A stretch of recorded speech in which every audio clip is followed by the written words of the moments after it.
On This Week in Sales, we're going to be looking at practicing your sales skills with a robot, mastering the upsell, the experience economy, and much, much more. My name is Will Barron. I'm the founder over at salesman.org, and joining me, co-host of this show, sales, royalty, recent 27th book being published, which we'll touch on towards the end of the show as well, Victor Antonio. How's it going, my friend? It is going good. It's a little cold here in Georgia, which is all right, I guess. And I was pre-show we're talking about. I just got back from doing a big event. Well, like I said, 1,000 people in the room. I think almost 12,000 people easy on virtual.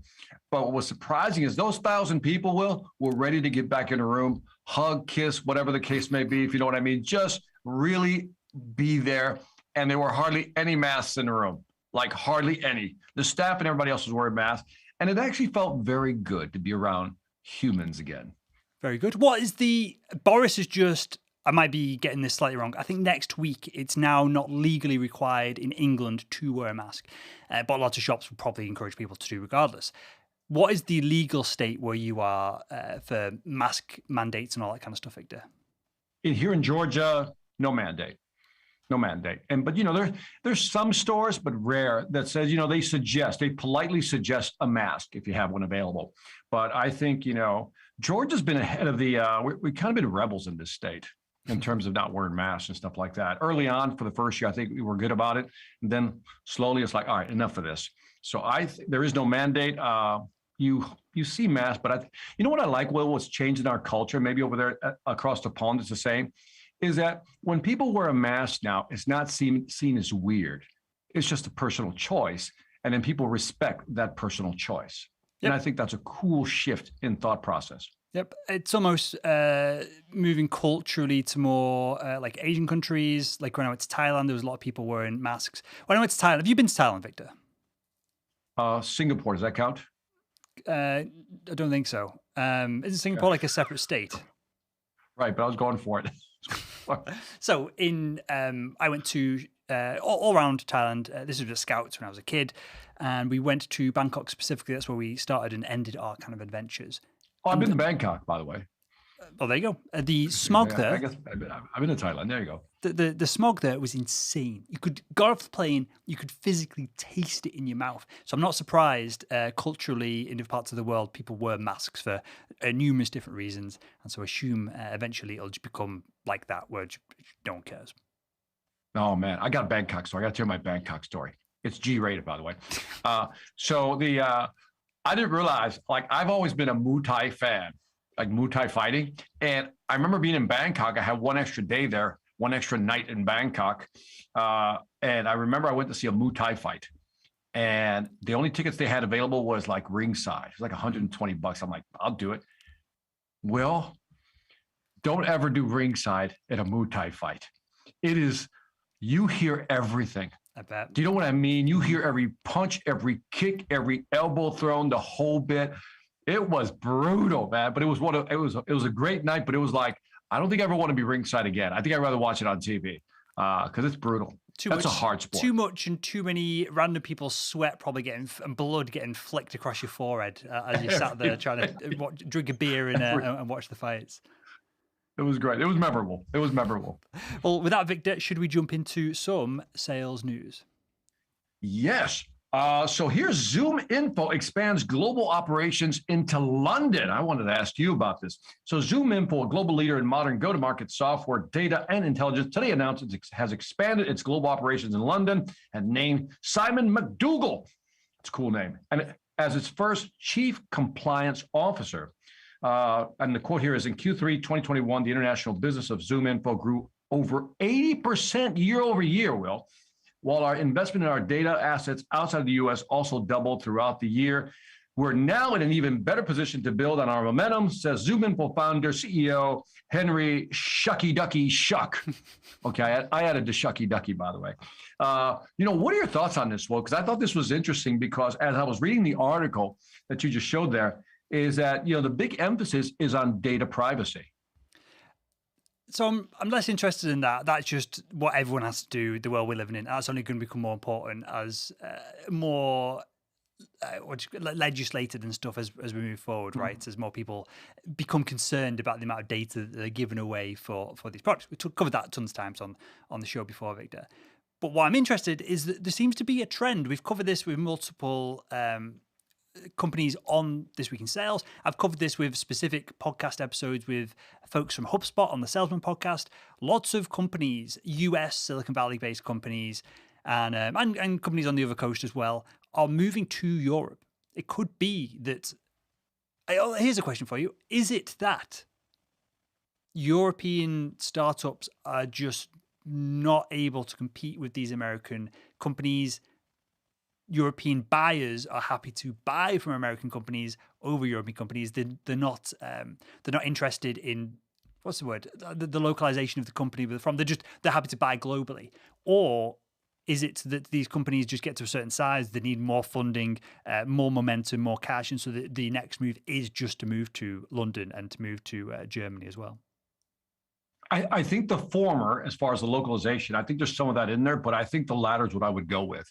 That was a terrible question, Victor. I just absolutely winged that question and threw about 20 variables at you. I wouldn't have guessed it. It was a good question, by the way, because on the localization piece, I've seen that happen, that it's one of those things, you're not a king in your own country type of thing, but when you go somewhere else, you're treated like royalty.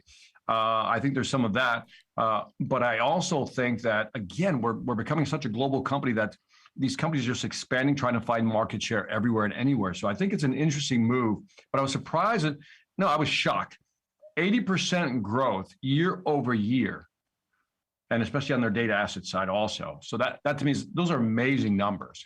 When you're posting those type of numbers, that's big. That's big. Hold on though, that's international business at Zoom Info grew over 80% each year. So if they've had no focus over the past 10 years internationally, then there might not be much to grow against, if that makes sense. If they've just dominated the US market, which they have, maybe those numbers are maybe that 80% should be 800 if they really double down on things. And you could be right, but if further reading, 80% year over year, that's international. While our investment in our data assets outside the North America also nearly, again, doubled throughout the year. We don't know what the reference point is. I get your point, well-meaning, but apparently Henry Shucky Ducky Shuck is running Zoom Info the right way. And if he's listening in, take the Shucky Ducky, in stride. Shucky Ducky. Victor Antonio, wouldn't it be cool if he started calling him Shucky Ducky Shuck? I definitely don't think you'd appreciate that. Although I've never spoken to him. He seems like a nice guy, though, in his content and the stuff that he does. Zoom Info seems to do a lot of things for their kind of local communities, their customers and that kind of thing. It's hella expensive, though. I'm working with Lucia.com, which is a not dissimilar product, but perhaps comes from things from a different angle, goes bottom up with their marketing, getting salespeople, small business owners to use the product versus Zoom Info is just, hey, just drop us in with the C-suite because it starts at 15, 20 grand and you can't even see what we've got inside until you kind of pay up and get in there. So there's different approaches to all this. But what I'm interested in, Victor, and I don't know if you know the answer to this question, is where the heck does all this data come from? It was that a certain period of time, companies were just scraping email addresses from LinkedIn because they were so poorly hidden that you could just click a couple of things, look at source code on a page and get email addresses from LinkedIn. But all that's been patched up now. Where does Zoom Info, Lucia.com, whoever is doing kind of B2B lead database management software, where do they get all this information from, numbers and emails? I'm not sure. The answer is I'm not sure. But, the obvious answer would be they got to be cutting deals with other platforms. Do you know what I mean? I got to believe that there's some type of information sharing quid pro quo on non-competitive platforms. So, for example, if I from Zoom Info, maybe I can go to, I don't know, Hoover's and get some data on investment side and just try to tie in those emails. Even though they talked about anonymized data, we can still figure out who's who. And so I'm thinking they're doing deals with people who are on non-competitive platforms on different products. Because if you think about it, if you shop on, like, what's a popular big store over there on your side of the pond? What's a big popular store? Tesco, probably the biggest. What is it called? Tesco. So you got Tesco there. So if you have, if you look at the grocery store business, you look at some retail business, all that stuff is being sold in the back end. So I got to believe that's where all the data is being collected from. And I got to believe the AI is saying, here are the data points, the constellation of data points we need to see if we got the right buyer. And so I think the AI is driving where they buy their data from, if that makes sense. It does make sense. I had this conversation with my girlfriend not too long ago of she uses in Tesco, it's called a club card, and most shops will have it. John Lewis is a big department store in the UK. They have their own credit card. And I was like, why do you think that they're giving you points, or they're giving you coupons, or they're giving you discounts? And obviously there's a blank look because she just doesn't care about business marketing or anything, as I was saying this to her. But it's because they're tracking all your data. They're not allowed to legally look at your receipt, align that with a credit card number, and then target you that way. But if they go, hey, just swipe this card on the way in and out when you're getting your petrol, when you're getting your groceries, use our specific credit card in our store, and that's where they're getting all the data from. And obviously, you're right, they're just reselling it. So but that makes total sense for consumer data. But I think you must be right with B2B data, because it's obviously different legislation, different rules, different laws around all that as well, of where that's being scraped and pulled from. I guess no one would ever tell you because that's the secret source, right? But it'd be interesting to know from an engineering standpoint, kind of where that comes from. I got to believe Facebook sells some of their data to somebody, right? I can't believe they don't. Sure, but they don't want to give you an email address, because if I could buy salespeople's email addresses on Facebook, I only need to advertise once to get their email. Right. They want to own the email, own the gap between the air gap between you and the customer, because then you have to, every time you want to get in front of them, you pay an advertisement every single time. So again, I have no idea where they get these the data from, and users on the platform can verify it, because either you get a response or you get a bounce back or whatever. So that obviously will refine it over time. But where they initially get it from, I don't know. I think LinkedIn is probably a great resource to get B2B information, because the amount of people switching jobs, especially over the last 2 years because of the pandemic, and being able to update all that information. That's what's fascinating to me. It's, the refresh rate on some of these databases. I know Brandon Bornanson over at Seamless.ai, we had a conversation on the podcast a while back, and that was obviously one of the biggest challenges, to make sure that the data was fresh, that the emails were up to date, especially as people move around and titles change, position change. It's a fascinating, unseen world that we unless you're in the business, it's hard to see what's going on behind the curtain, isn't it? Yep, I love it though, because it's obviously not something that someone can do manually. It's computers, it's CPUs, it's things whirling away, AI in the background to do all of it. And if you get the right formula, which the likes of Lucia, ZoomInfo clearly have, because they've got massive customer bases, you become indispensable at a certain point. If you've got that accurate data, you're the start point for every sales conversation for sales teams anywhere in the world for any product. So yeah, cool. Are you ready to move on to the next topic? Yeah, I wanted to mention in this wonderful book that I have here, this one right here that some guy I know, Victor, wrote, there's an example of Target working it backwards, is that based on what you buy, for example, product sets that you buy, they can figure out if you're pregnant or not. That was the example that I gave in the book about Target. And what's interesting is if we kind of use that analogy, Will, that if I bought 5 different products and that was the product constellation to kind of say there's a high probability that this person is going to have a baby, I think in the business world, it's almost the same way. We look at people who have bought our product and just say, what are the common constellation points? And then once we know what those are, we then go to those sources and actually try to buy the data. I think that's how they do it. Yep, that makes sense. You've got to be, I get the thing that keeps coming back to though is, I don't know who's selling that data, because that is no one's buying. I've got 100,000 salespeople's email addresses. The number of people, both unscrupulous and then big companies who want to market it as well, is insane, and the money behind it's insane, which is why I've never allowed anyone to get in front of that audience other than our own products. But gotcha. Maybe that's the next business, Victor. We need to just get everyone who listens to this show just to give us your email address, give us your company's email database, right? And we'll give you $5, and then we'll sell it for $25. And then it's not quite a pyramid scheme, but it's almost a pyramid scheme. And then we're totally breaking some laws, but everyone's going to be happy. We're just middlemen. That's all. We're just middlemen. But anyway, let's go on to the next one. This, Victor, I think you're going to enjoy. This is from techrepublic.com. How was my pitch, Jenny? Zoom's venture fund invests in conversational AI platform. as I I pull this like back this here one. so I can see my notes, right? Everyone's seeing my screen. Second Nature announces a 12.5 million round of investment to build out their conversational intelligence service. And this, Victor, is probably not what you think it is. So this is an inverse of what I thought it was going to be, because we're talking about Zoom Okay. investing into this. Second Nature's platform uses conversational AI to coach a salesperson and improve their sales skills as well as product knowledge. A salesperson in training runs through a simulated sales call with Jenny.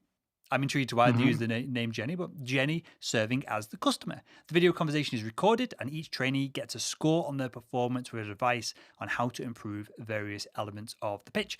The Second Nature training platform combines sales training and product marketing education in one place. I've reached out to them, not heard anything back, because I would love a demo of this, to see this in action, to see if this is all just hype, because clearly this is the future of B2B sales training.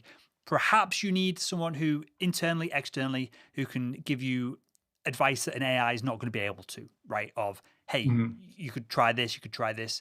The market that they're in, the product, there's bigger things that a consultant, again, internally or externally, a coach can do that AI can't.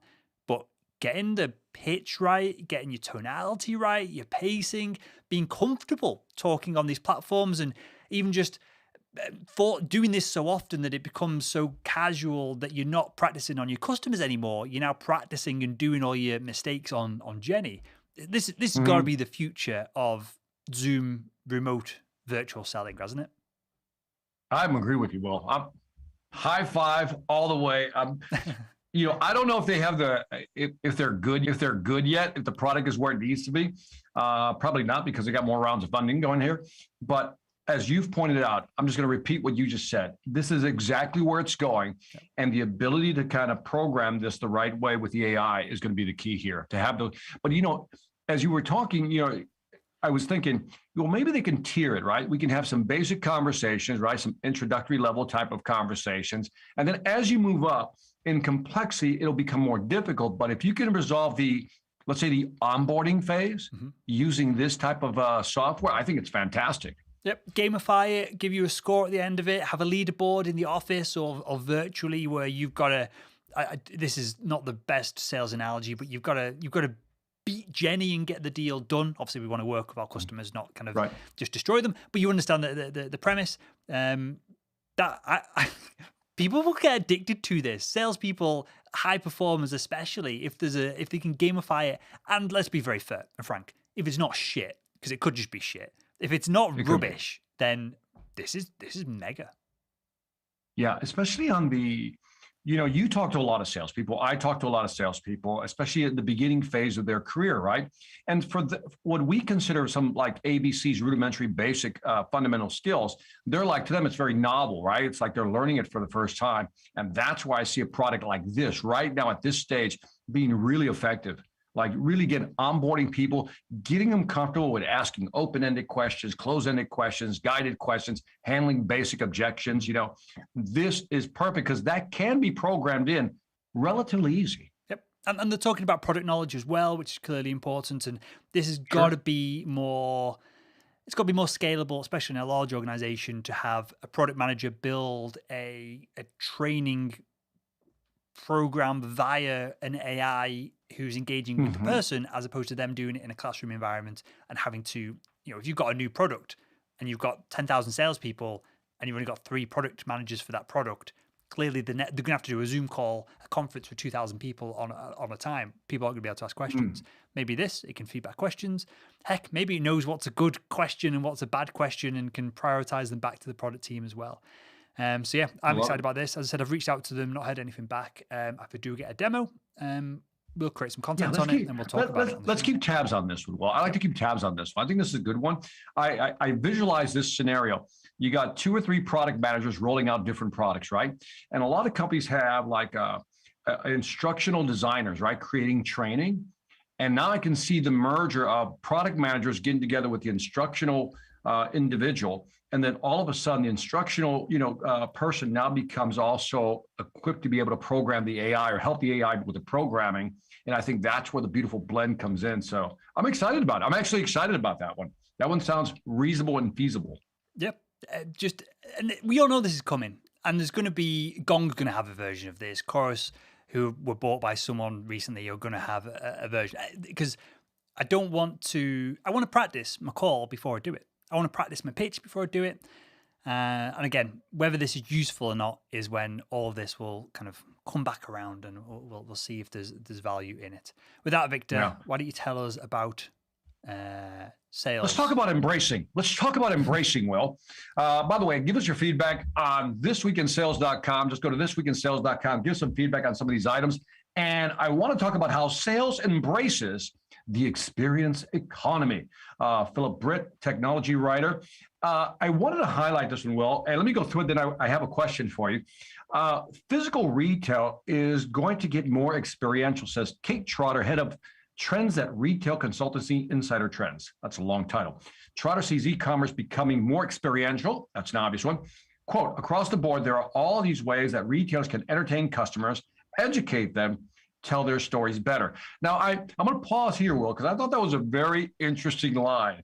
You know, the retailers are going to have to entertain customers, educate them, and tell their stories better. What are your thoughts on just like, especially the entertainment piece? I agree. So this is the idea behind, you'd call it a mall or mall.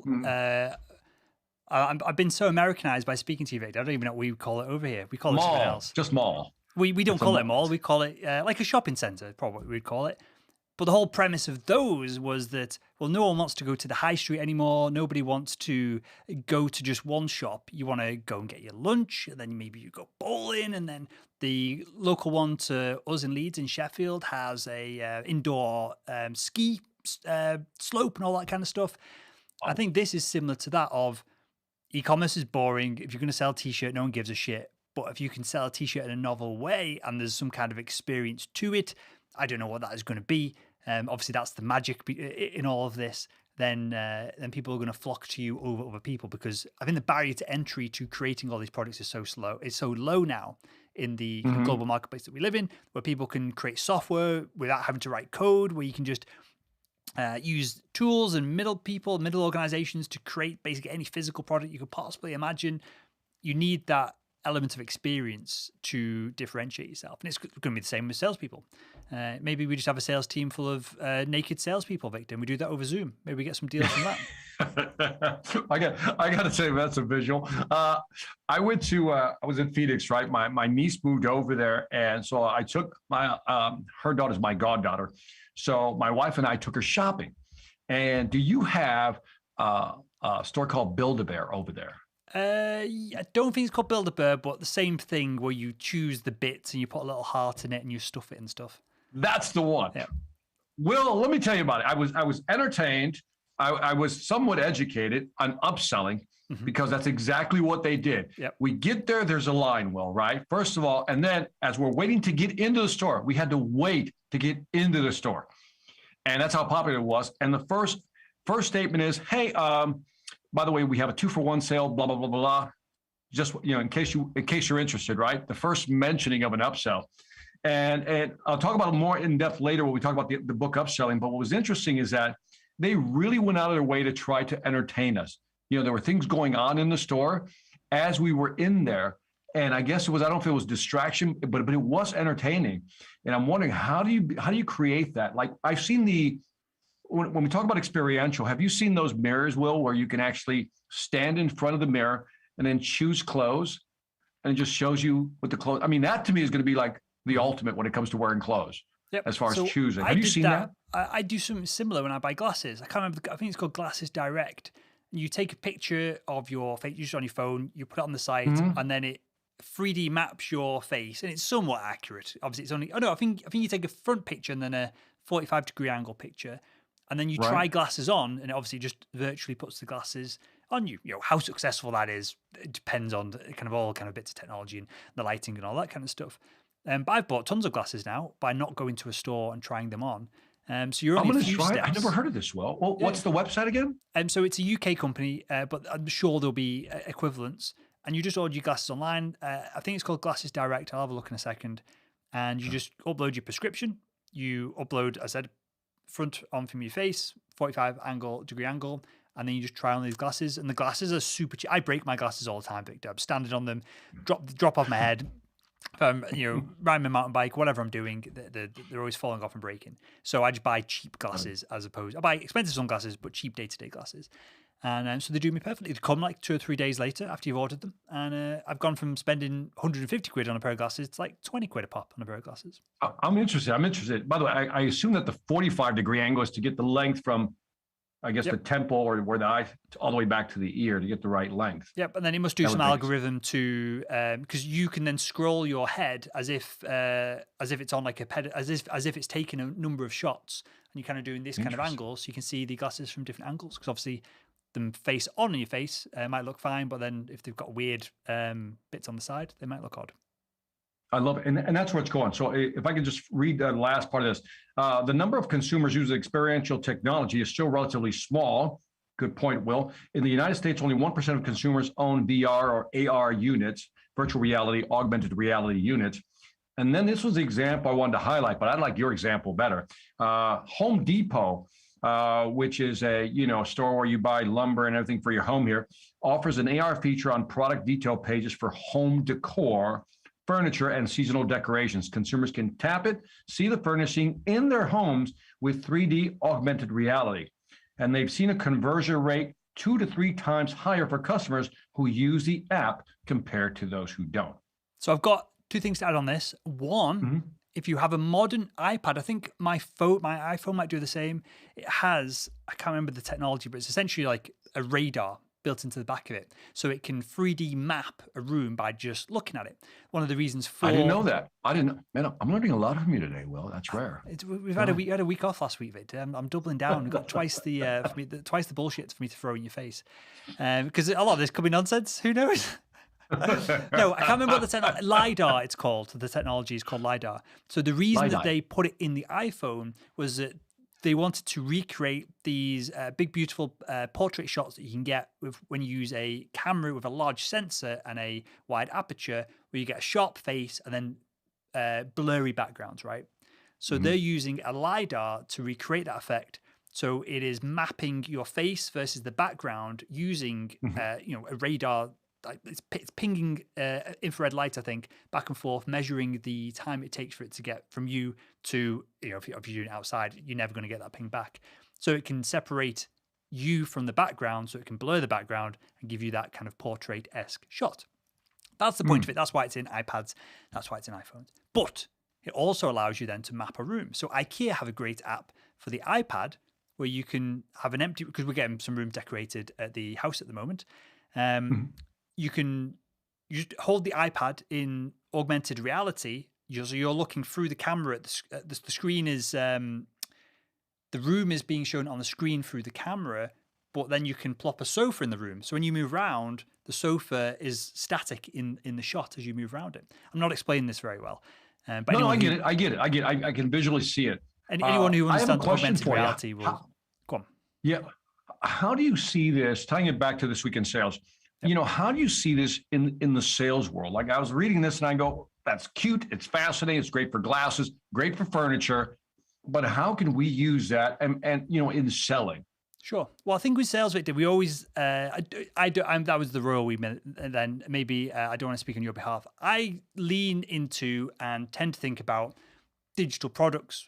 I tend to think about products of like zero replication, because that's what I'm doing with our business, right? And consulting and time-based.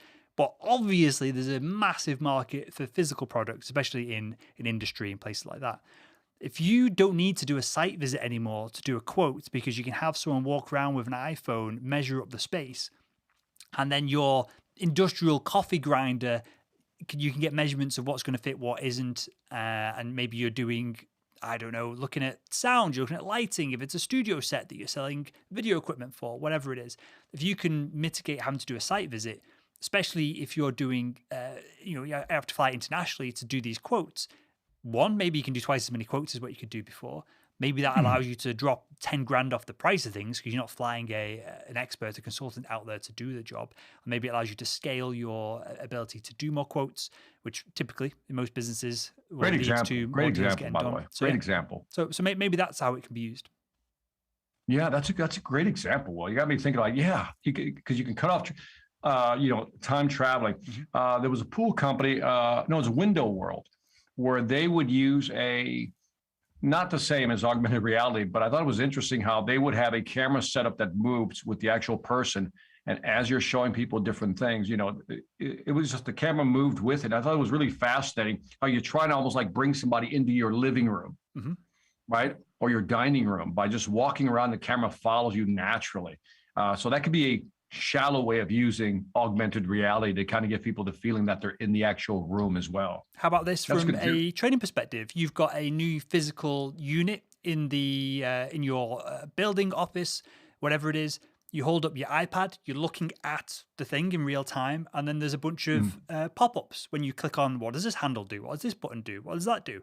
And so rather than someone teaching you in real time, you can do it obviously at scale. So you could onboard people, you could train people quicker with a technology like that as well. That's amazing. I saw something, and totally off topic, but kind of towards augmented reality, is they came up with the first, I think they're called Haptic Gloves. Does that sound right? Touch, feel? Yep. Where these gloves basically have all these sensors. So it's going to, if you touch something in virtual reality, you're actually going to feel it as if you were actually touching the actual object. And that's scary and cool at the same time, because that's where the technology is moving. I would assume that the next step would be... I'll go one further than that, Victor. That is cool. I've seen technology where people, amputees, people who've lost limbs, they have, and I don't know how it works. I'd be just talking nonsense if I tried to explain it, but they have a robotic hand that can feed back data to nerves. So maybe it's not like a one-to-one recreation of hot, cold, or anything like that. Maybe it's they use some kind of a small amount of electricity or something, and you can basically what happens is your brain rewires itself to use that prompt as a to use the prompt that the medical device has given you. Your brain recognizes that as pick up, down, left, right, hot, cold, tight, soft, whatever it is. And your brain just accepts it. So you have that feeling back again, even though it's not driven by nerve, which is insane. Incredible, right? Totally insane. Totally insane. I'll say, I think the next step in this is that when I was thinking about the glove, that's even cooler, especially if it's somebody's lost their limb, to get the feedback. But the next step has to be a bodysuit. Yep. Right? Has to be like a full-blown, censored up bodysuit. I think that's where it exists. The ultimate. It already exists. It exists for virtual reality, and you wouldn't have this at home. It's way too expensive for that. But you can have a jacket and a helmet, and I think it goes on your biceps as well. And then you play these. They're not really the games, but they're beyond like a PlayStation game, Xbox game. They are designed for the experience, right? So they're used it's cost millions of dollars to put the suite together to use at whatever event you're going to use it at. But when you get shot, it will like ping you at certain points. And so it'll give you feedback. Do you get killed? It compresses you, so it makes you feel uncomfortable, and obviously it lets go when you revive. And you do that, Victor, whilst have you seen these omnidirectional treadmills? No. Okay. What is that? So I'll see if I can pull it up as I'm saying it. Omnidirectional treadmill. This will blow your mind. As you're pulling it up, I'm envisioning a spandex suit. No. That goes over your body, like a thin layer spandex suit that has all this technology integrated in it already. That's my future, by the way. Spandex suits. The image I'm going to show you now is a lot more nerdy than what you just outlined. Okay. So this is an omnidirectional treadmill. You wear special. I think you wear like special soles that go on the bottom of your shoes, and it's dead slippy. So you run around on the spot. You don't actually go anywhere. Right. But in the virtual reality, you're moving. So now you can go anywhere, do anything. You can use outside in track. I think it's outside in tracking. So you got cameras looking at this dude here, for example. So when he ducks down, it's going to duck him down in virtual reality. So he's literally living in this bubble, and this bubble can move wherever he walks, runs, jogs. And that's cool. We're all going to have these in our living room eventually. That is going to be how we exercise. That's probably, if you want to be dystopian about it, that's how we're going to experience nature eventually when we ruin the environment. It's all going to be done virtually. Yeah, you had to go dark on us. It Dude, was good. All right. Let's pull it back to sales, man, before we go too far down that rabbit hole. But I love the fact that all these tools, especially again the augmented reality, even the items you mentioned, the simple like the glasses. I love the one where you say, "What does this knob do? What does that switch do?" Anything that allows you to interact, I think, is just interesting. Anyway, leave us your feedback on thisweekinsales.com. Let us know, what do you see for sales in the future when it comes to augmented reality? Can I talk money, Will? Can I just talk money for a second in our culture corner? I've spent so many hours frigging about with these animations and graphics and wipes, and you were just going to bulldoze over it before we've got opportunity to do it. Let's jump into culture corner. Did you see how smooth he said that? Let's jump into culture corner. You see how he just lost his British accent? He just went into smooth Barry White mode. Let's just jump into culture corner. All right. So anyway, JP Morgan. I saw this morning on LinkedIn. JP Morgan just raised salaries again, Will. Kate Chapman, editor at LinkedIn News, says JP Morgan has upped the ante for junior bankers. Not senior bankers, not experienced bankers. We're talking junior bankers. The investment bank is raising its starting salary for analysts to $110,000 US after lifting it to $100,000 last year. That's a 10% raise. This is reported by Bloomberg, citing anonymous sources, by the way. The increases are being applied internationally as well to the second, third-year analysts, associates, employees in bank marketing units, blah, blah, blah. The move follows a similar one by Citigroup earlier this month. Will, is this getting out of hand? I mean, is inflation just so out of hand that $100,000 now becomes a starting salary? So there's a few things to unpack here, right? A 10% increase over the past year is basically nothing, right? With the rapid inflation that we've had, especially in the US, where you're just printing money like it's no one's business. Yeah. So it's not a raise. No one's getting a raise out of this. Shame.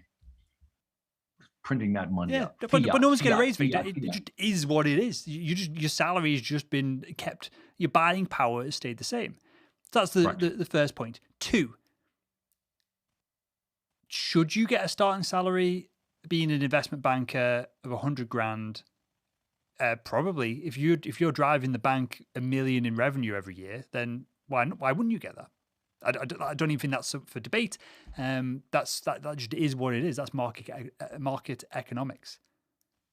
But minimum wage, that's a completely different conversation. And I don't know how political you want to get and how deep you want to go into that. But I wanted to tie that to that because let me kind of set up a frame and then you can just attack my frame, so to speak. What I'm seeing today is that, pre-pandemic, we were complaining about $8, $9 an hour, right? For your standard labor minimum wage. That was $8, $9. People were complaining, we need to raise the minimum wage, right? Pandemic hits, labor shortage. Now we have McDonald's, Wendy's, fast food restaurants offering $15 an hour. I don't know what the percentage increase from 8 to 15 is, but it's close to 100%, right? Almost doubled. Mm-hmm. And people are still saying, I don't know if that's enough, and so, and then now hold that there for a placeholder. One more example, and I'm gonna hand it over to you. Okay. About two or three years ago, a guy by the name of Dan Price, who has a credit card processing company, gave all his employees a minimum of $70,000 because apparently he read some article or book that your happiness point began at $70,000, right? And I think that he's still in business, so it must be working, or at least he's not failing at it. But I'm starting to think about these salary raises, and I'm going, well, somebody pays for this, Will. That's you and I. As consumers, we pay for it. It's not free. And I'm trying to figure out, where is this all going? Where is this all going? These salaries are going up astronomically.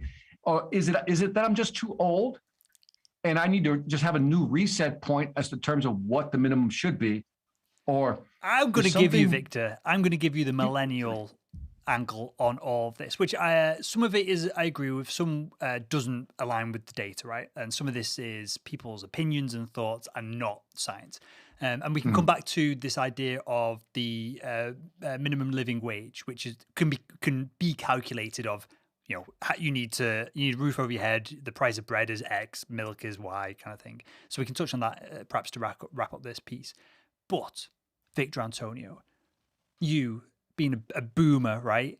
Bullshitting us all on this. You've got to double your wages. Just get on with it. Get cracking and flipping those burgers at McDonald's so I can drive through and have me lunch. Well, house prices haven't gone up 100% in the past kind of 10, 15 years. I don't know about in the US. I'm talking specifically about the UK, but they've gone up like 300-400 times. My dad bought his first house for, I think it was $6,000, and he was earning like 4 or 5 grand as a salary.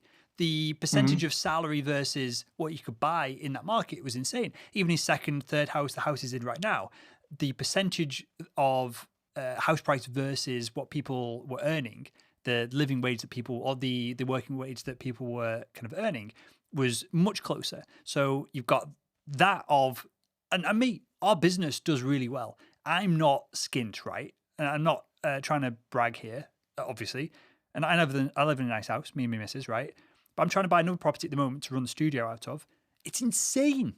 It's absolutely insane, the house prices. Same here. And it's Same here. your generation, Victor. It's your boomer, and I'm obviously not you, but it's your boomer generation who have the majority of their wealth and assets in their house. They're also the people who vote. So politicians will never do anything to upset or up-tilt the housing market until perhaps houses of your generation is downsized, and there's going to be some turmoil in that market at some point because everyone's over leveraged in it, especially younger people moving up into kind of from flats into small family houses. Houses are just insane. So people can't buy a house on $15 an hour. So they're living with the parents, and then the parents are trying to get them out of there, and then they're spending more on rent than what they are on a mortgage because they can't get a mortgage because they can't save for that initial deposit. And I was in that category maybe like 10 years ago, right? When I first got into sales, I broke out of that. I've saved. I've done well. I've started a business, but I do have sympathy for anyone who is not entrepreneurial, someone who is, doing something else with the market, perhaps values financially different than how I'm compensated for what I do. You're knackered. And then you tie into things like, again, this isn't such an issue in the UK because student loans are capped. But in the US, just mega student loans for these degrees that people are like almost bullied into doing socially. The social pressure to go to university, to go to college in the US and the UK is massive when a lot of people should be learning trades. You're probably going to make more money from being a plumber right now. We can't get I'm looking for a plumber. I can't get one to call me back. Never mind to come and do the work. So you've got all these things compounding of house prices, of inflation, just hammering people who suffered the most. I don't know this to be true. This is a gross over-exaggeration. People who likely financially suffered the most during COVID are not small business owners in the 40s, 50s, and 60s, or people in middle management. It's probably people who were sackable, people who were, I don't know about in the US, but in the UK, we had this big push for, hey, these essential workers. Well, 3 months before COVID, no one gave a shit about the delivery driver. Nobody gave a shit about the person stacking shelves in the shops. And all of a sudden, we really care about them now, but their wages haven't gone up. And it was made very clear that these people are fundamental to the modding, moving and cogs and wheels turning of Western society, I guess globally as well. And they're the people who are getting shafted in all this when someone like yourself, Victor, who I know you said it flippantly, but the McDonald's price goes from $5 to $8, $15, they're still knackered because they still can't do anything. They're still just stuck in this rut of living with parents, not being able to save up for the house, not being able to go back to school, change degrees, change colleges, do something else because they have to work just to put food on the table and they can't get anywhere else. So that was a bit of a rant. That was quite a rant. But I feel that's how a huge, I'm just letting you go. I'm like, all right, that is how a huge proportion of the Western world feel, Victor. No, the thing is, look, I'm a free market capitalist. So, the price points adjust where they adjust. I'm just trying to make sense of it all. I'm not criticizing that, they went from 8 to 15. I go, all right, everything's expensive. This is what I was going to say. Sorry, I'm going to interject here. Sorry, mate. And then I'll shut the hell up then. Go ahead. When you said, well, who's going to pay for this? Well, these corporations are making, we're talking about McDonald's, billions of dollars a year for shareholders, as they should, because the shareholders have Got no at problem with least that. got things going. If not the financial market is a weird beast that's probably a conversation for another time, because we can dive in and out of that, of the value of that really in the capital society that we live in the capital kind of markets that we live in. But if I owned a company, say like we were doing 10 million in revenue, we're not, and we were doing 5 million in profit, which we're not, and some of my staff were suffering, we're tight on cash, right? I wouldn't be giving them 100 grand each. You'd be getting market value for your worth in the company. But if they were struggling, I'd be looking for ways to cut some of that profit out, feed it back, help develop them, train them, and pay them more for doing extra duties or whatever it is. I'd be looking to reduce that profit that at some point just becomes an incomprehensible number that doesn't mean anything to anyone, and you're just lining the pockets of people and other organizations and institutions. Some of those institutions are, pension institutions, so you need those to succeed over the long term. So that's when all of this becomes a bit of a grey area. But I would be investing as much of that profit as I could back into my team to make sure that the business is sustainable. If that means McDonald's have to pay 20 quid a burger, the price that Victor Antonio pays when he has a McDonald's, which I imagine is not very often, doesn't change, but the shareholders and the company make slightly less profit. Am I missing something there? But that seems like if I was building a long-term sustainable business that was less influenced or less influenceable by financial markets, that's what I'd be aiming to do. Yeah, I think a lot of companies right now, and I think I'll use maybe Walmart as an example of a company who has realized that they're not, I'm not going to say that Walmart is now offering paying for college and other little bennies. They're offering these now benefits, and they're not doing it because they're motivated like Will is, right? Because say it's the right thing to do. We're really conscious of what's going on.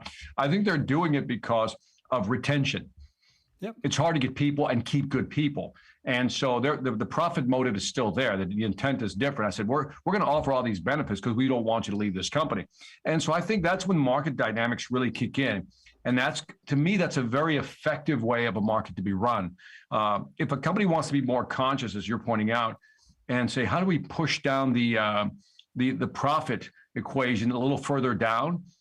Things like what you mentioned, Will, right? Find ways to do retraining or find ways to create special incentive programs for them to make more money. And all that stuff is good because it's not only about giving them something more, it's also about making them want to really work for your company. Engagement is one of the biggest things that companies are struggling with today, is how do you keep employees engaged and operating? And I can't say you're going to do 100%, but how do you keep them operating at a high level? Yep. All this plays into that. I'm just looking at this and going, my starting base salary when I graduated with an engineering degree, right? My first job in 1987, dating myself, right? Yep. Was $28,500 as an engineer. Today, it's got to be at least closer to 100, 105, maybe $20,000. And I'm going, man, it doesn't make any sense. But yeah, but hold on. How much? So that needs to be put in context, right? How much was the house that you were living in worth in 1987? It was in 1987, the house we bought, it was like an 88 or 89, but it was like $85,000. So we're a little bit 2x the salary, a little bit of 2x the salary, if we can look at it that way. So let's just call it, I was making 30, the house was 85. Yep. So how much would that house be worth now? That house would be worth now, if I were to guess where it's located, we don't live there anymore, obviously, 300,000 to 500,000 in that range. So you've gone from a 2x of salary to now 3x to live in the same place. I'm agreeing with you. That's what I'm saying. There's something like weird going on here because the housing prices don't make sense. The supply chain issues has driven the housing prices up. Yeah. I think there'll be a course correction here in the U.S. because as baby boomers are getting older and starting to die off now, that big population is going to leave a lot of empty spaces, in the near future. But what happens so this is the problem so I will take a step back. We're totally off topic here, but go ahead. No, but it's an interesting conversation. Hopefully the audience will find it interesting because we're talking about money, finances, right? But I will take a step back here and say I'm just a knuckle-dragging salesperson. I don't know any of this. I'm just talking out my ass here.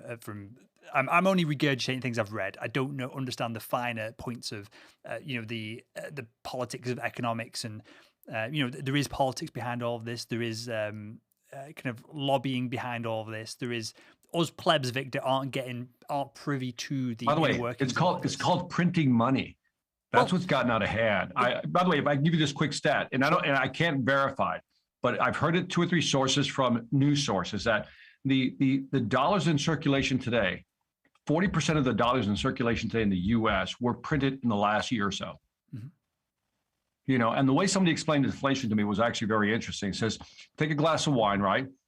Take a sip of it, and then add some water, and then the government takes a portion of it, and then add some more water. And then continue to add water till you don't have a lot of wine in that actual glass. And I think as they're printing dollars, we're diluting value. So the cost of living is outstripping the salaries, and that gap is growing wider or bigger.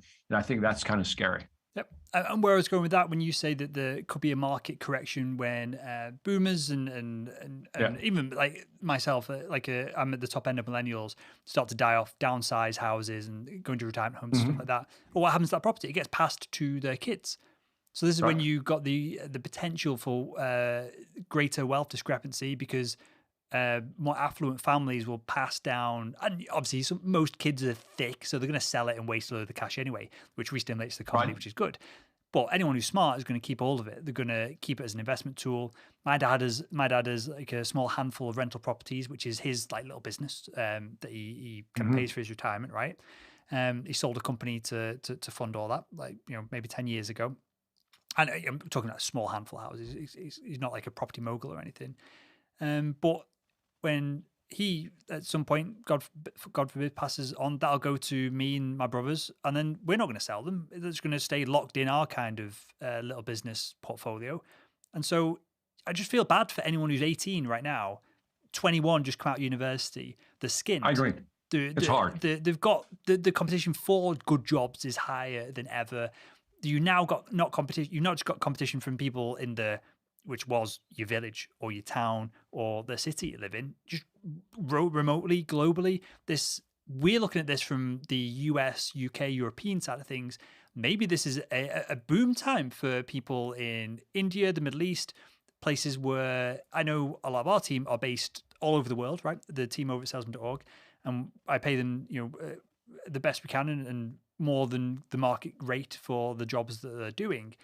But if they started on 100 grand out of college and they could work remotely, they'd be absolutely killing it, depending on where they were living and the cost of living where they were. By the way, there's data. I think the World Health Organization has some data on this, or the World Economic Forum, where they talk about, if you look at the number of people lifted out of poverty over the last 20, 30 years, the numbers are great. I mean, more people have been lifted out of poverty over the last 10 to 20 years. And so there's a plus side to all this, right? Other countries are becoming more developed. We're clearly in the best time for humans to live ever, even just gone through a global pandemic. Undoubtedly, people are living longer. I think in the US, though, average health markers have gone down in the past 5 years rather than up, with the obesity epidemic and other things like that. So maybe the US is just going to implode at some point, which is what it is. I can't comment on that too much. But yeah, globally, to be a human, you are safer, you've got more opportunity, you're better looked after financially, whether that be via government support or whatever. And this is obviously relative depending where you're in the world. But I think you'd be crazy to want to live 100 years ago versus now. I agree. When you look at, if you watch any movies on Vikings or, during the Iron Age and stuff like that, you're like, okay, I don't want to live. Because I think the mortality rate for men were like 35 to 40. That was it. Well, imagine 300 years ago, Victor. You're like, right, I'm just going to start my sales career. I'm going to master this tool, this craft, which is incredibly valuable. I'm going to get the ear of the emperors, politicians. I'm going to do this. I'm going to do that. I'm going to provide for my family. I'm going to start here. I'm going to eventually spin this into a business. I'm going to hire a little team.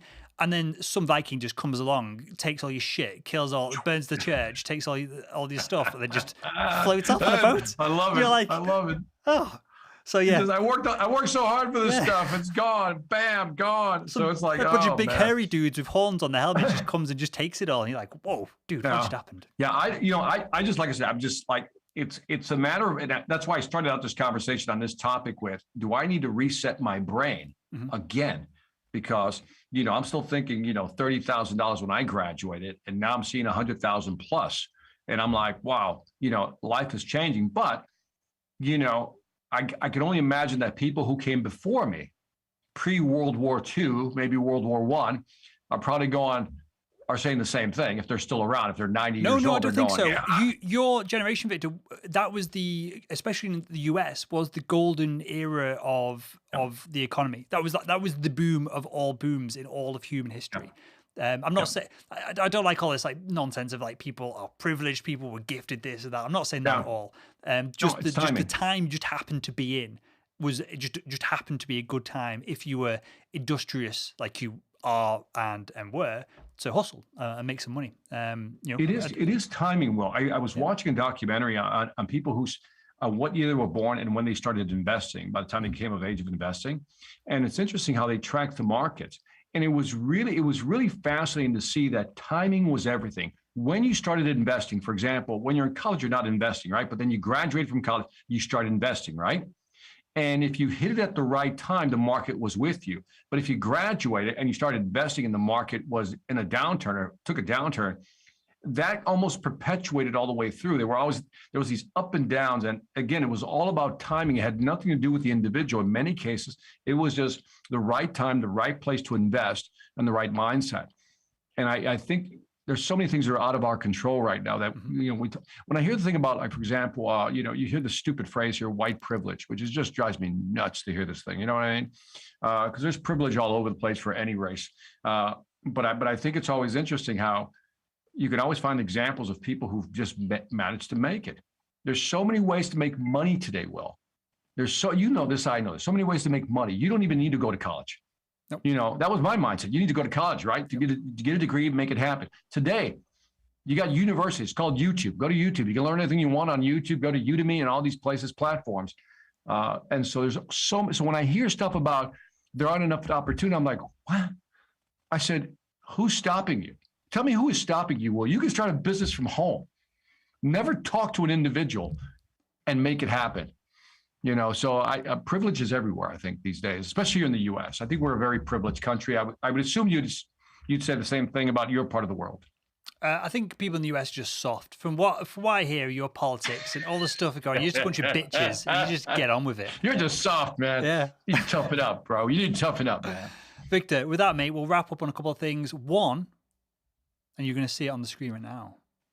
Tell us how the book is going. I've just bought it this morning on my Kindle, so I'll have a read of this over the weekend. Thank you. Thank you. How's it all going?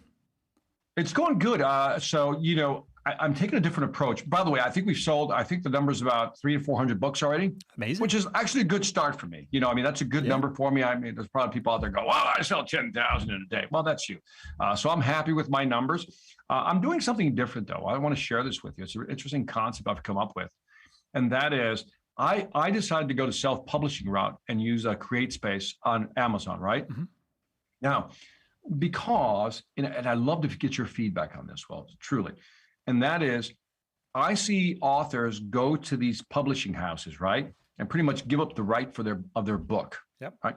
Then they launch the book, and maybe for a week or two, there's all these graphics of me holding the book, me posing with the book, me talking about the book on different podcasts. And then after 2 weeks, just gone. You don't hear any more about it. I'm like, and it seemed to me like insanity to give up the rights to your book, something you worked on for, let's say, a year, only for them to help you push it for 2 weeks and then they own it. Yep. Right? Now you still get a publishing commission off of that. So I decided to self-publish again. And maybe I'm not saying I'm going to discount publishing with a publisher in the future, but here's what I've been doing, Will, and it's been working for me. I think this is a good strategy. I am a pioneer, Will. Listen to me, Will. You're talking to a pioneer in this space now. Let's hear what I've been doing. And it's been working. And that is my live streams, the Sales After Darks that I do on Tuesdays and Thursday evenings. I've been going through my book because it's really all about upselling tactics, chapter by chapter. And you would think that my sales would go down because people go, okay, well, I don't have to buy the book. I could just watch you on video and live stream. But an interesting thing is happening. People are, as I'm going through and I'm on strategy number 4 or 5 tonight, people are going, wait a minute, if this isn't the first 4, I think I want to buy the book. I don't want to wait for this guy to do. So every week, every live stream, so twice a week, I'm doing a different chapter. And it's been, first of all, gratifying, but the feedback and the response and the book sales have been pretty dang good, I think, compared to what I've done in the past. This is really working for me. Is there any way, and I might be overcomplicating things here, but to get a notification when someone buys the book with a name so that you could even show it on the screen of Barry just bought the book, John just bought the book, something like that. That'd be great. And I don't know if we could do that. I'll have to ask because I know we get you can pull the reports, but I don't know if you can do the notification. On the last live stream, it was really cool. We had like 2 or 3 people buy, but then Brandon Bornanson of Seamless.ai jumped on the live stream. He says, I'm going to commit to 50 to 100 copies for my team. And I was like, all right, cool. Thank you very much. So I thought that was pretty cool. But dude, I think you're so smart. I love your idea. I think you're so smart for doing this yourself. I've got a book coming this year, Victor. We've not talked about this yet, so we won't talk about it. You not mentioned this. No. This is like breaking news. No. Right here, I want you to put breaking news right here. Breaking news. Dude, it is Will's writing a book. It's just it's done, basically. It's just our training content. Everything is so systematic and formulaic in Semi-Simple Academy, the frameworks. And what I've done, I don't think I've told you this. We'll just talk about it for 2 seconds on the show live. But we have now transcribed all of our podcast episodes, so you actually feature in a bunch of stuff because there's a bunch of quotes. Perhaps we've got a chapter on upselling, and so we need to do an interview on the Salesman podcast to promote your book. Then the quotes from that will go in my book in the upselling chapter. And so it's not just my thoughts and opinion on things. There's this feedback loop from the show as well. So yeah, the book I want it to be a textbook, Victor. What I mean by that is not a page of text. I want it to be it's going to be really annoying and expensive to format, but probably a square page, graphics, illustrations, almost more like a magazine set type versus. I understood you when you said textbook, by the way. Like it's like a textbook. It's like, here's the description. Here's some graphics defining it. Oh, by the way, do this exercise. Or something like that. Like a textbook. So I love the idea, by the way. It's a great idea. Thank you. Then you can sell it to a university and live off the royalties and you retire. Well, then I'd have to do. I'd have to teach my own university course where it's mandatory to buy my book, which is 90 quid a pop, and then I just do a new version of it every year, which changes nothing. That's what they change a line or something, right? That's the bullshit that lecturers do. So yeah, but anyway, I thought that was interesting. I wanted to share that with you because I thought it was just interesting that as I'm going through the book, people are discovering more of it. And when we talk about like the Costco approach, which is, where you go in there, they give you a sample of food. And then if you like the food, you typically want to buy the product. Well, I'm doing the same thing. By going through the chapters, it's almost like giving them a sample. And they go, oh, I think I want to buy the book. So it's a totally new approach, came up with it. And I think this is interesting. So anyway. I love it. I would be intrigued to see, well, how does that compare versus your previous books? And you don't have to kind of have a go at a publisher here. But... no, I don't know what the numbers are, Will, but my books have always done moderately well, but to have like 500 books in that neighborhood, I have to sum up all the numbers, but to have 300 to 500 books within the first 2 weeks, I've never had that velocity, but I'm actually enjoying the process of actually going through the book. Let me ask you this, Victor. Really, this might be valuable for someone who's listening to this, who's thinking about publishing a book. Because I will never give any of my content to anyone else to own the IP of it, because I think that's what the value is. Say like you come up with Victor's amazing upselling 7-step framework process, right? That's intellectual property that you've developed, you've researched it, you've tested it, whatever it is. You get a book published by Penguin, whoever, HarperCollins. Do they own that framework and the IP, so you could not do training on it in person without getting their permission first? Or do they just own the physical book that you've created? My understanding is that they own the book. They do not own the intellectual property. So if you start doing courses or you start doing keynotes and everything, they don't get a percentage of that. They don't get anything. They just own the book and they take a percentage of the book. That's it. Sure. Have you seen the faffing that's gone around with Taylor Swift recently and her re-recording old songs and old albums? Oh, yeah. I think that's really interesting. I didn't know that. There's a rule. What is the rule if you re-record it after a year or two? There's some. It was So some there's two loophole. types of copyright. There is copyright of the musical performance, and that's what and the master disc essentially, which all other what would be a record, but now is digitally it would Right. be cut from. That's what when you sign up with a label, that's what they own. That's the asset they're buying from you. Because most Right. bands can't afford to go into a pro studio, they can't afford the promotion, and most bands will make zero money on the master copies, the downloads, the streams, the radio plays, anything like that. But they'll make all the money touring. But obviously, touring's just been kibosh for the past 2 years. So Right. what Taylor Swift owned, Taylor Swift sold, and this goes into deep. There's some good YouTube videos on this, which I'll link in the show notes over at thisweekinsales.com if you're interested in this. But she didn't own the master copy. What she did own was the songwriter credit. Essentially, she owns the original IP that the song was Right. of the song of the musicality of the piece.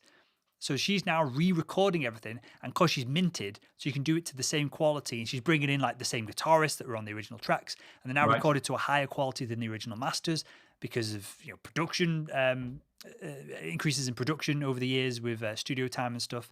And now she's reselling and restreaming the new masters. Love it. Now, what are you going to Love listen to? You're going to listen to the original one, or you're going to listen to the new, higher quality one. So this is over a feud with someone in the music business that she didn't like, who bought her back catalogue and then sold it on to some investment group. They bought Right. it for they bought the company that, and her content was a massive piece of, for billions, hoping to get streams on it, hoping to license it to different films, to events, love whatever it, it is, man. I for love decades it. to I come. love it. And she just came on when, I won't say probably what she was thinking. She Yeah. came on and was like, F you, I'm just going to redo it all. And then my fans are going to stream my music, not the crap that you I'm own. not feeling bad. No. I'm not feeling bad for No. those music publisher catalog investors. I'm not feeling bad. Musicians have been taken advantage of for a long time. So Yep. this is like revenge of the artist. Revenge of the artist. I love it. Yep. I love it. Victor, I've got one thing I want to plug, mate, before we wrap up, if that's cool with you. Yep. So we touched on this, me and Victor did before we click record. Sell Made Simple Academy is going now to a hybrid model. So if you enjoy this content, if you enjoy the content specifically over at salesman.org and you want to spend more time in front of me, we've now changed the program up. So it includes a call with me, you get your assessment. There's then consultant calls throughout the training process, along with the usual online content, the practice tool, the community, all that good stuff. I've simplified some of the program itself, so it's now in 4 modules, 1 week a module, rather than it was over 5 or 6 weeks previously. Just simplified everything. So if you are, and the pitch here essentially is someone who can jump into the training, but would benefit from one-to-one training, tuition. I've just done a few role plays this week, which people got a lot of value out of as well. And you think that's something that would be valuable for you, head over to salesman.org/simple and book a call with myself or one of the team, and we'll see if you're a good fit. And I'm being super strict about this. We're only bringing in a couple of people every month to train because I really want to generate this year, Victor, some actual savage salespeople who will then go on to be our best promoters in the future. Absolutely. That's my goal for this year. Not previously, we're just trying to hit the numbers, just smash as many salespeople, get people in the training, help them the best we can. It's an online course, numbers through it. This year, I'm taking the opposite approach because I'm really enjoying just hanging out with salespeople and just chat. Basically, I'm doing what I do with you on this show, Victor, multiple times a day. Have a conversation. Just having a chill. I hope people check out the website and the content because I love what you're doing with it, Will. I think the whole selling made simple, the concept, trying to really funnel that, make it simple. But I think adding the hybrid aspect of this is that's a different flavor. And I think that's for people who want a little practice, I should say, or some interaction, some conversation with a guy like you. It's invaluable, man. So I hope check out the website. Appreciate that, Victor. And I'm no oracle with all this sales stuff, but having an external, essentially consultant, look at what you're doing and give you feedback. Often there's a few small things that can add up to. It's the 10% that I can share with you that can often lead to 90% of the difference in results. The few subtle things, whether that be the cadence that you're using, or the fact that I had one chap on the other day, Victor was doing, he's just doing, I can't say too much, I don't want to kind of dox him, but he's working for a big tech company, he's doing over 600,000 in take home a year. He doesn't have a sales cadence. He's just winging it. He's just sending And an he's doing it. email, calling Yeah. the next week, doing this in his CRM. So we put a cadence in place over a call the other day, and that is going to dramatically reduce his hours and make everything more sustainable for him. So simple things like that we can perhaps help with. I love it. I wanted to add something really quick just to close up. It really ties to what you're talking about in your program, is that at this event I was at last week, the guy was talking about Michael Brown, who's a blind runner, like, a marathon runner, not a marathon runner, we call it a track runner, right? I guess he's the fastest man, like he's like Usain Bolt, blind, version of it, right? The fastest man on earth type of thing. And I don't know if you've ever seen this, how they actually run, like blind runners run, is that they have somebody linked to someone else. They're linked to someone else. And what's interesting is that's what I think about, like your coaching program is like that, right? It's like if you want to run with somebody, it's not that the other person is blind, is that sometimes you need somebody to really run with you and guide you so you don't go off track, so to speak. And that's why I think having those conversations with you, I think is a great idea. Love it. I love that analogy. Victor, I'll try my best to pull them up because the chat tool that we usually use for this is not working very well. But should we wrap up with just one or two audience questions? Sure. Go right ahead. Cool. So let me read these out in real time, the best I can. Okay, Yeshwadan asks, and I've definitely butchered your name. I apologize. I want to know how you'd find prospects in ed tech sales, so educational tech sales. Any thoughts on that, Victor? That's quite a broad question. It's a broad question. I mean, and ed tech sales, the question is, who do you sell to, right? And so if you're saying, well, I still sell to school systems, right? Well, I mean, I'm sure they have events, even virtual events. I mean, the thing is, he should break up his market. I think, well, you tell me if I'm wrong, but I would say I'm selling to public schools. I got private schools. I'll just say religious-based schools. I got private institutions. So I got 5 or 6 different vertical market segments I can go after. So let's say I go after private schools because I think they'll probably have more disposable income, less bureaucracy. Well, I've already narrowed down my market to private institutions. Within those private institutions, I said, all right, where do we want to start? Well, I can't be everywhere. Let me start in Georgia. Okay, great. I can't be all over Georgia. Let me move into at least a 10-mile, 20-mile, 30-mile radius and then figure out what institutions are there. Boom, next, zoom in again. Who do I sell to? Who are you, the decision makers, so forth and so on? What are the objections, blah, blah, blah, all that stuff. Sell to that little small group and then expand out again. Yep. So now after I start selling within my 20-mile radius, then I'll figure out how do I get the rest of Georgia and then hire another salesperson and bring them in and go after a different vertical. I'm all about attacking via verticals. The only thing I would add to that is if the company you're working for is even a tiny bit sophisticated and you've got a CRM and data in there, look back not just of your territory, but look back over other territories of what the ideal customer persona, ICP, what that looks like for other people. Because if you're just brand new to the territory and it's a new company and there's no CRM, you've got to do what Victor just outlined because you've got to start somewhere and you can start building this data yourself. But it could be that a lot of this has already been done for you and you don't need to reinvent the wheel, even if no one in your company has put 2 and 2 together and done this little bit of research. A morning in the CRM, seeing what your biggest customers across the organization, what they look like, what type of schools they are, what kind of budgets they have, number of pupils, things like that will give you some pointers. Monica in the chat here, Victor, is trying to get you to speak at a speaking event. So there's an email heading your way. There's an email heading your way from that. Where else do we have? Jesse says, hello, guys. Happy New Year. Happy New Year, Jesse. Right back at you, Jesse. I like Jesse. I don't even know Jesse, but I kind of like him already. Calpe says, Victor is the best. So I assume that I assume that they're just saying that you're great as opposed to being derogatory and trying to pull me down with that, Victor. And we'll leave it there. There's a bunch of questions. We will do a better job with questions next week on This Week in Sales. Victor, anything else to add, mate, before we wrap up? That is it, man. Let's go have a good week. Let me see. What do I got coming up? Not much. Just a lot of little virtual events. By the way, people are still pushing dates out, though, Will. On the speaking side, people are pushing their dates out and people are going now more virtual. So again, remote selling, virtual selling, hybrid selling, long distance selling is here to stay. So let's work on both. Amazing stuff. Well, that is Victor Antonio, Sales Royalty. My name is Will Barron. I'm the founder of salesman.org. And that was This Week in Sales.